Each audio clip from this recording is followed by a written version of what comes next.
welcome back to 5 Acres Honey Farm. I'm going to share a few things that I learned in a goat class that I took this weekend.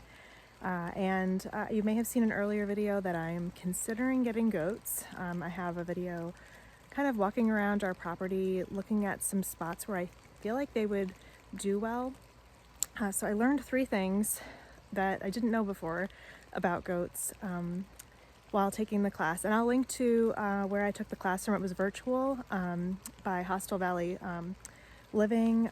It's a farm up in Maine, and so Kirsten, who runs that farm and ran the class, she's raised Nigerian dwarf goats, so she was sharing specifically about her experience with that breed.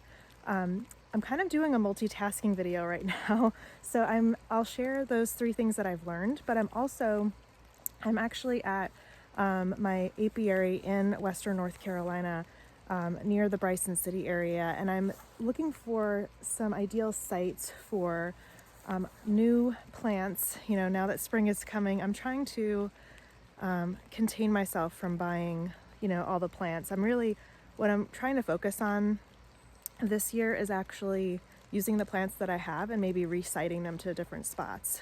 For example, I'll probably be doing a future video on this, but I have so many dwarf irises back home that I didn't know were there. I just discovered that we had this whole patch in the woods, and I had been ready to actually buy a lot of dwarf irises to plant, and they were like $15 a seedling, and I talked myself out of it, fortunately, last spring.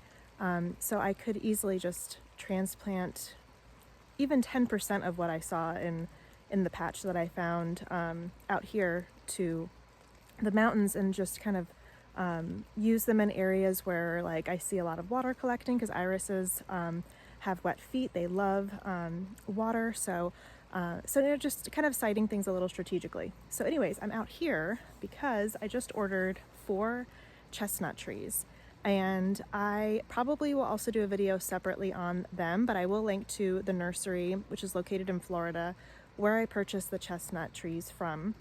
And these are a chestnut variety that are resistant to, they're not completely immune to the blight that impacted the American chestnut. So these are not American chestnut trees. They are a different variety.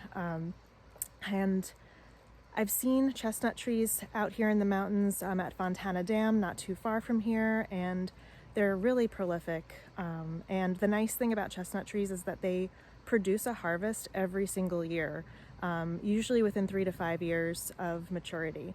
So the ones that I just ordered are 1.5 years old. So, I'm very impatient, but at least there's just not many years ahead where I have to wait for a harvest. But what I'm doing is, while I'm out here chatting with you, I'm just looking for some spaces where we can remove some of the pine and get some good light in here, because right now I'm facing the south, kind of like southwest, I guess. And so I'm looking to see, I've already, watched the property over the last year, and there's primarily more pine up here in this little hillside, and then there's a lot more maple kind of to my right. So I'm looking specifically in this space because I don't mind taking down a few select pine for the addition of the chestnut. So my plan is to plant 2 chestnut trees here, because they do well with that pollination, to have another one around, and 2 chestnut trees back at home. So I have a fairly good idea where I'm going to put them at home, but I'm still thinking about that.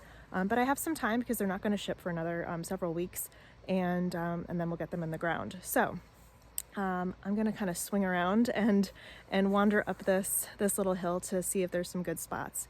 And I'll share a little bit about what I learned as I go up here. All right, the first thing I learned that I did not know before is that you can check on the goat's health to see if they need to be wormed by checking under their eyelids. So I'm just kind of wandering through a space that I didn't actually clear yet. So I've got to kind of just go in through the brush with me out here and take a wander. And so you can, and I'll find some articles I can link to in the description about this. But basically, what they described was you would, lift up the goat's eyelids, and you can do this like once a month or so. And if it's whitish, that means worms. And if it's red, that means they're healthy. So there's kind of like a spectrum you can check out. Look at these really cool mushrooms. We'll go take a look at them. And that was really interesting to me. Number two, one thing that I was really curious about, because I don't have any experience and I don't, haven't really researched it before. So pretty. Is like, how much do goats eat? Because I am planning on doing like some rotational grazing with them through different parts of the woods, and I'm trying to think how much I'll need to supplement and actually buy hay for them. And from what I learned, it sounds like for at least the dwarf variety, they'll go through about 1 bale per week per goat of hay. And that, what I would anticipate would be, that's mainly during like the winter when they're not grazing. So they would consume a lot less, during the foraging seasons. So, and I think I had mentioned in my earlier video about goats is that like I'm researching what can I plant that could be good forage for them in different areas. So that I'm hoping will help supplement their food as well, so that I wouldn't have to rely on having to purchase hay and make sure that I'm sourcing it from a place that's like no spray and all that. So those are the first two things. I'll get to the third in a moment. I feel like I found the ideal spot right here. So there are some maple in here, so all that foliage will be filling in.